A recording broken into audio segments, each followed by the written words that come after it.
PR পদ্ধতিতে সংখ্যানুপাতের ভিত্তিতে parliament member নির্বাচিত হবে। আমি এটার পক্ষে না। পিআর পদ্ধতির মাধ্যমে সংসদ নির্বাচন হোক, সেটা চান না ইসলামিক বক্তা এনায়েতুল্লাহ আব্বাসী। তিনি বলেন, শরীয়তে এটিকে সমর্থন করে না। সংখ্যানুপাতিক পদ্ধতির মাধ্যমে সরকার গঠিত হলে সেটি প্যারালাইজড সরকার হবে, আর দেশ হবে প্যারালাইজড স্টেট। এক ধর্মীয় আলোচনার অনুষ্ঠানে এনায়েতুল্লাহ আব্বাসীর এমন মন্তব্যের পর বিভিন্ন মহলে উঠেছে প্রশ্ন। অনেকে তার সাথে একমত পোষণ করলেও আবার অনেকে বলছেন আব্বাসীর এমন মন্তব্যের পেছনে থাকতে পারে অন্য কোনো কারণ। পিআর পদ্ধতির নির্বাচন হচ্ছে ব্যক্তিকে ভোট দিলেন না, মার্কাকে ভোট দিলেন। এই আলোচনায় এনায়েতুল্লাহ আব্বাসী বলেন, পিআর পদ্ধতির মাধ্যমে ব্যক্তিকে নয়, মার্কাকে ভোট দিতে হবে।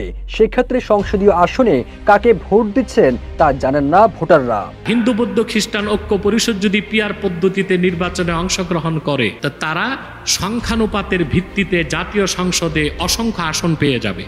ওয়ালটন এখন দেশের সীমানা পেরিয়ে পৌঁছে গিয়েছে 50টিরও বেশি দেশে। ওয়ালটন, ঘরে ঘরে, বিশ্বজুড়ে। তিনি বলেন, এই পদ্ধতির মাধ্যমে ভোট হলে দেশ পড়বে বড় হুমকির মুখে। হিন্দু বৌদ্ধ খ্রিস্টানরা সংখ্যানুপাতিক হারে নির্বাচন করলে সংসদীয় তারা অসংখ্য আসন পেয়ে যাবে। সরকার যে হবে সে হবে একটা প্যারালাইজড গভর্নমেন্ট। পিআর পদ্ধতির মাধ্যমে ভোট হলে দেশ হবে প্যারালাইজড স্টেট উল্লেখ করে আব্বাসী বলেন, পশ্চিমারা এটাই চায়, আমাদের দেশ যেন দুর্বল হয়, শক্তিশালী হয়ে উঠতে না পারে। এতে পশ্চিমারা যে কোনো কিছু চাপিয়ে দিতে পারবে। সবশেষ তিনি বলেন, পশ্চিমাদের কোনো আদর্শ অনুসরণ করা মুসলমানদের সুযোগ নেই। পিআর পদ্ধতির মাধ্যমে নির্বাচন করার পক্ষ বিপক্ষ নিয়ে দেশ জুড়ে চলছে বিভিন্ন আলোচনা সমালোচনা। বিভিন্ন দলের মধ্যেও চলছে বিতর্ক। অনেক দল পিআরের পক্ষে থাকলেও অনেকে বলছেন আগের নিয়মেই নির্বাচন হোক।